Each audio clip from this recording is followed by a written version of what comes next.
Hello YouTube, it is Chris here, and in today's episode we're going to be discussing the top 15 survival foods that every prepper should stockpile.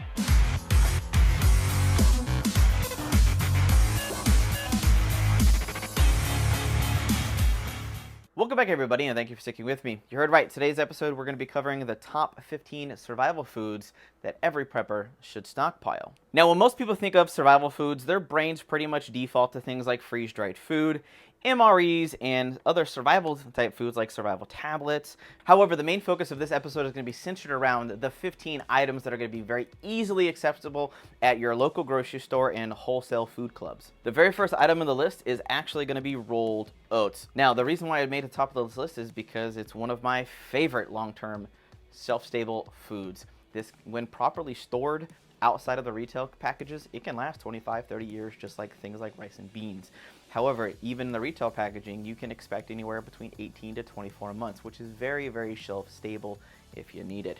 One of the really good things about this is it's very easy to prep. You just pour this in some boiling water. You can add some honey or some sugar, a little bit of milk. You have a very, very satisfying, filling, nutritional meal. Next on the list, trailing right behind rolled oats, is honey. Honey is fantastic. This is probably the one that even non-preppers know about, given the fact that it has an extraordinarily long shelf life, if not indefinite. It is touted along as just a natural sweetener. It can be used as an immune booster, cough suppressant. It can help fight infections. It can be used for wound healing.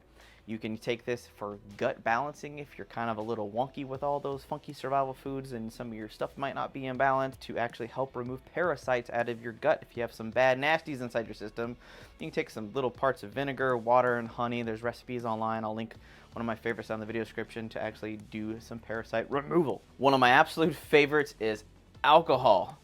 Yeah, that could be taken out of context. You get what I'm saying. So, but more importantly, vodka. Actually, the strong stuff is what I'm more interested in out of all of these, but most of these would work in most of the situations. So, alcohol is great as a fire starter if you need it because it's so highly flammable. You can use this inside of alcohol stoves. More recently, we've been able to use it as hand sanitizer. If you want to figure out how to do that, there'll be a video in the right-hand corner to figure that out.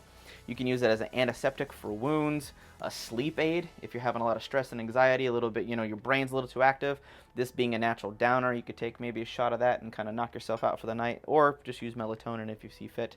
You can use it as an excellent barter item. I love these guys because they're easily transportable. You can trade things out like chicken eggs and other types of food, medical supplies, things like that you might need. And you can also use this to sterilize your needles, tweezers, scissors if you have to do any type of emergency trauma or first aid on a particular person and you don't have access to a hospital. Next on the list is apple cider vinegar.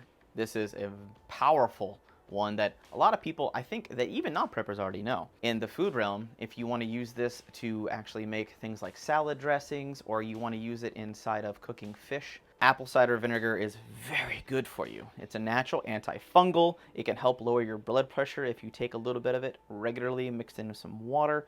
It's a great household cleaner if you can't find any cleaner in the shopping aisles because everyone is panic shopped and took everything from you. And last but not least, something that I just learned recently is great to repel things like fleas and ticks off of your pets in a solution of water and you spray it on them. The next on the list is powdered milk. I love this prep. This is a prep that actually was not in my list for a very long time. It is now because I realized how amazing this stuff really is. One, it's very, very shelf stable. It's an excellent source of calcium and protein, an excellent barter item for families with young children. If you add it to items like granolas, oatmeals, and cereals, can fill those up and give you those calories for your first meal of the day for things that you're storing. And not to mention, you can use this to make butter, because butter can be quite hard to find if you don't know what to look for out there. And if you happen to be lactose intolerant, an alternative to try is goat's milk. It's substantially more expensive, but it is out there. Next on the list is canned meat. This stuff is extremely shelf stable. Something I didn't even know. This stuff will be good on the shelf for like 2 to 5 years, which is an incredibly long time.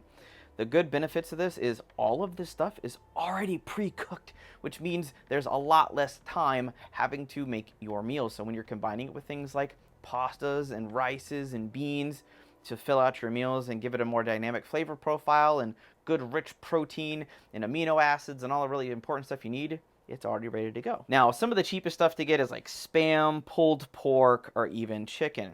However, if you like it or you're not allergic to it, I highly suggest things like salmon or tuna, like yellowfin tuna. But the pink salmon has a really good omega-3 profile, and with a lot of the amino acids and stuff like that, antioxidants you need, and the good, really good fatty oils that are in a lot of this food, is going to be well-rounded and well-suited for if you're in a shelter-in-place situation and you've kind of got to keep yourself kind of mentally focused and healthy and good for muscle repair, all the good things. What I'm saying is, if you can have the meat, get the meat. Next up is protein powder. It can be unflavored or flavored. You take your pick. I love it because it's very shelf-stable, very easily transportable. I can take this with like a protein shaker and put in some snack baggies and with a little protein shaker and literally be able to put like 8 or 9 servings in there and I'm good to go. Just like the name suggests, it's an excellent source of protein. However, if you mix this with something like your powdered milk, and you mix it in some water, it'll give you an excellent meal replacement if you need some extra calories to combine with something like your crazy rice and beans. Another good reason to have this stuff is if you have a picky eater in your family, or you have a family member or a friend who is in your group who is injured or sick, and they can't take just chewing and processing normal food. They can have liquid nutrition that's a little bit more gentle on their stomach, and they can have that ready to go. Next up is water and water filtration. Now, the reason why I didn't make number 1 on the list because I don't think a single person, prepper or non-prepper, forgot about this freaking item. However, you want a really good way to store your water. Having water containers, 50-gallon drums, water catchment systems, whatever you have available, do it. However, having water short term is great because you can only go 3 days without water. However, if you get into a more long-term situation and you don't have access to a well, you need an ability to be able to filter out your water. So having something like a zero water filter and having a couple of those in your fridge, like you guys know that we do from some of the items and other past videos we've done. But also if you need to be a little more mobile, or let's say the situation calls for you have to go kind of travel and get some questionable water, having these water containers and big huge jerry cans to be able to collect and filter out your water is going to be vitally important. Next up is one of the most powerful of the dynamic duo in the prepping world is beans. The holy grail of all prepping food according to everyone on the internet, but it's not true. This is an excellent source of energy, rich in protein. It's loaded with vitamins, minerals, amino acids. Talking about if you can't get access to really anything else but like something like rice and beans or pasta and beans, which is a little weird but totally doable, this is the way to go. First reason why, it is super cheap. You can go to your local grocery store or a wholesale food club like Sam's Club or Costco, and you can get a 50-pound bag for like $45. And just for transparency of what that gives you, that's like, for 45 bucks, that's 67,000 calories of ridiculousness, which basically will be one bean. And I don't suggest that. I'd rather have varieties of different types of beans that have a different flavor profile. When I get really bored and I want to spice up my boring survival life, I can do the 15-bean soup and have a little bit of fun. But all of these have different textures and flavor profiles, but they all do inherently the same thing, which is give you the nutrients and the vitamins and minerals you need. Well, if I'm talking about beans, we got to talk about rice. I mean, if we don't talk about rice, that's just crazy, because combined, these make one of the best survival foods ever. Now, it could get a little boring because that's all you're eating for like 90 days at a time. However, it is really cheap. You can get 4 of these 25-pound bags in my city, and it's a little cheaper or more expensive depending on where you're located, but it's like $35 to $40 for 100 pounds of rice.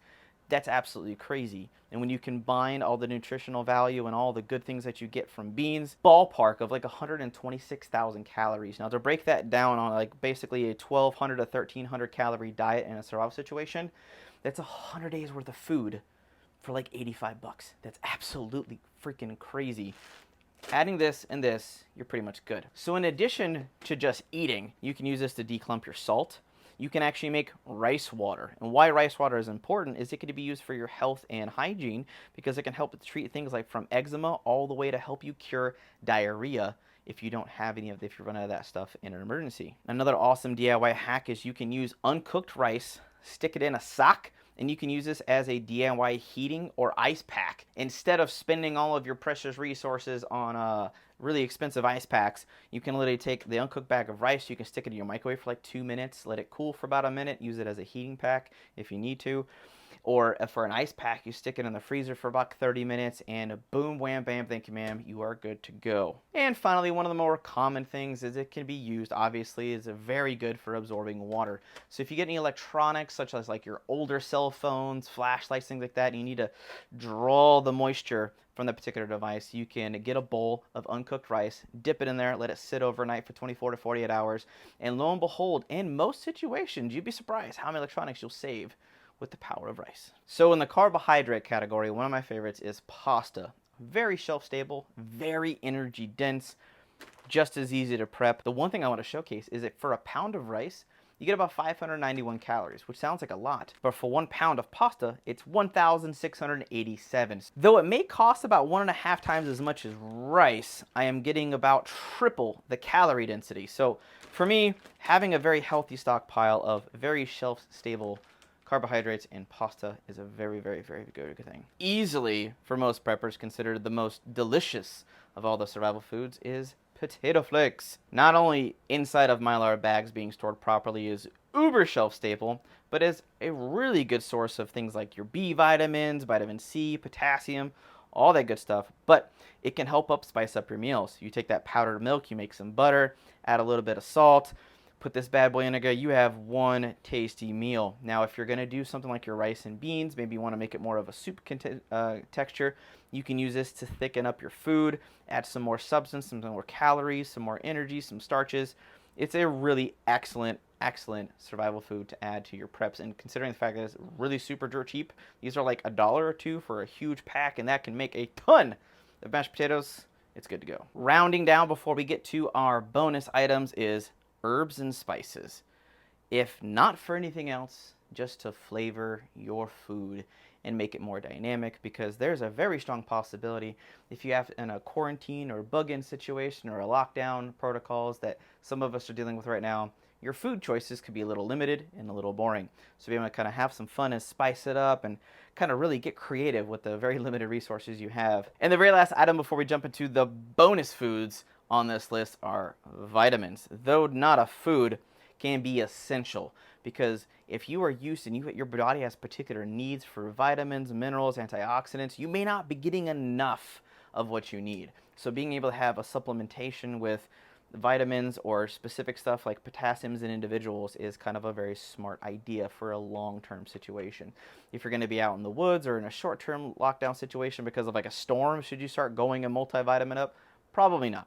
But if you're in a situation where malnutrition and long-term effects or like economic collapse, something really bad long-term, having a stockpile of multivitamins could be crucial to kind of keep you going longer. So now we move on to the lightning bonus round. And if you made it this far in this episode, I just want to let you know you're awesome.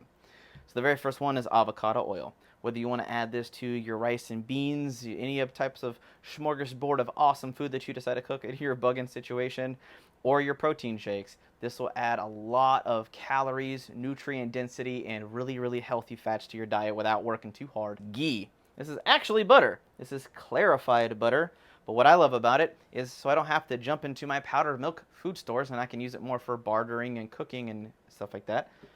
This is shelf stable butter that does not have to be refrigerated, which is amazing. It's a little bit more expensive than normal butter, but it is fantastic. Next is coffee, because, well, that's going to be, I'm pretty sure, I feel like if I didn't include this, I just would have been like just harassed in the comments with all the evil people who I didn't get their caffeine fix before they watched this episode. So this is why this is here, because it's really good. And for all you caffeine addicts, come chase it. Come get me. Come get me. Come get me. Beef jerky. Dried meat is good. This is one of my favorites, is zero sugar, because it has the least amount of crap in it, and it still is going to be good for a good year or two.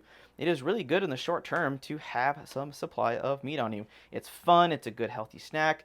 And it's easily transportable. So if you have to be on the go, maybe you're standing in line looking for a new job because there's some economic issues, or you're out in the woods and you're playing and you want some meat in the middle of hunting and fishing, boom, jerky, staple, awesome. Well, that just about does it for the top 15 survival foods that every prepper should stockpile, plus some of our bonus foods that we decided to add to this list. And hopefully throughout all this, it's kind of reinforced some of the staples that you used. And like we said before, if there's any other foods that you feel is an absolute essential that we just chose not to add to our top 15 list, definitely add it down to the comment section of this episode. But with that said, if you enjoyed this video, give it a thumbs up, and if you loved it, definitely consider subscribing. But with that said, see you in the next one.